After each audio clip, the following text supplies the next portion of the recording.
สบายดีท่าแต้งพามีสอนมาฮอดแล้วเนาะ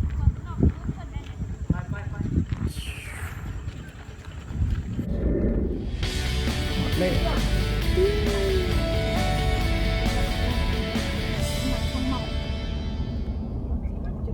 ฮอดแล้วเนาะท่าแต้ง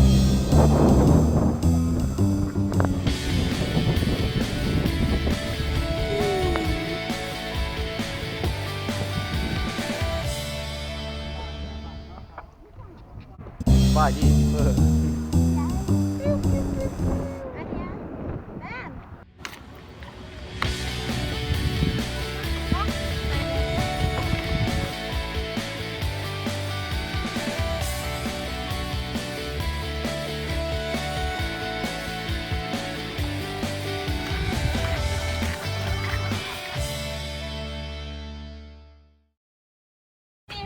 ได้เมืองบ้านหนึ่งมั้ยนายแบบดิเลยให้พระเอก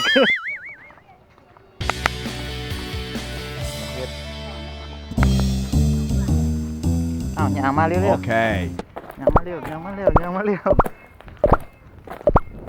ตามรถเขาอยู่บ้านวัวมัวแต่ถอยหลังรถกระตุก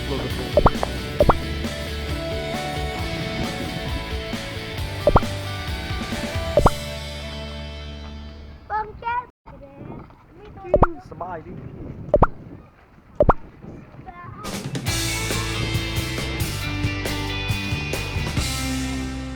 นายฮะจะไปขี่เป็ดหน่อยจังหน่อยเนาะมาเบิ่งเป็ดมาเบิ่งแกะกันแกะตัวจริงเสียงจริงเขายังไม่ทันได้แท้คน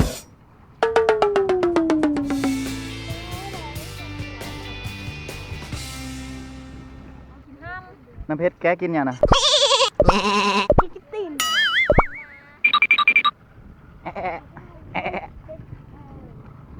แกะนี่แหละครับเลยแม่มาแล้วก็มาได้แกะน่ารักจังเพชรเลี้ยงแกะน้ำเพชรเลี้ยงแกะแล้วตอนนี้เนาะ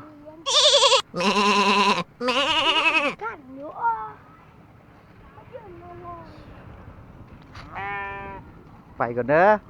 ไปอะไรจังห้องน้ำเนาะน้ำเพชรเนาะบอกไอ้ทายเอาเก็บอันนี้ก่อนจะหน่อยน้องจังซี่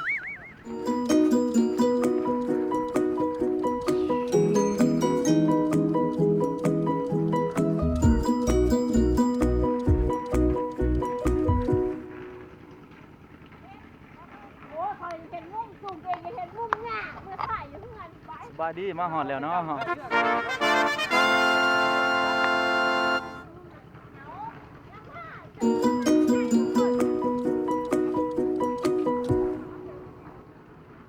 มาแล้วถึงทายเอาผู้สาว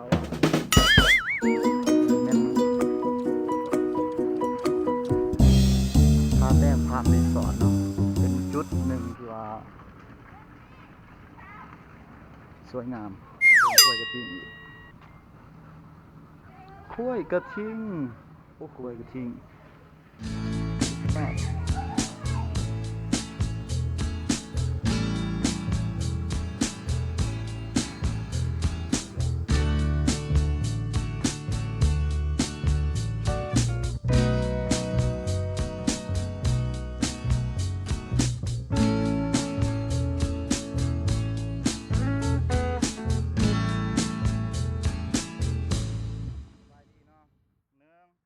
ยืมมือกองไป ยืมมือก่อน แล้วไทยเอาตัวเองเลยเนี่ยหนึ่งสองสาม ถูก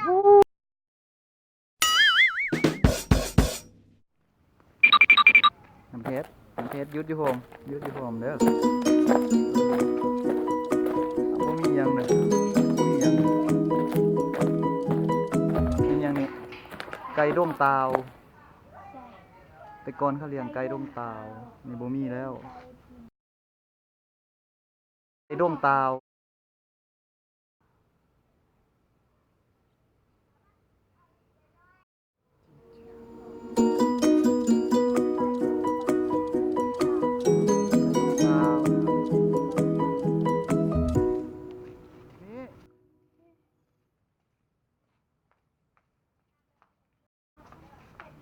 ถ่ายรูป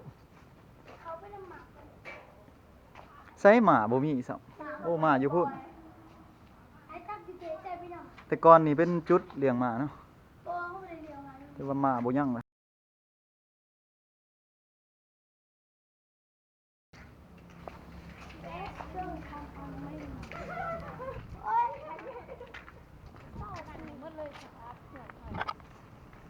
ทางกินบ่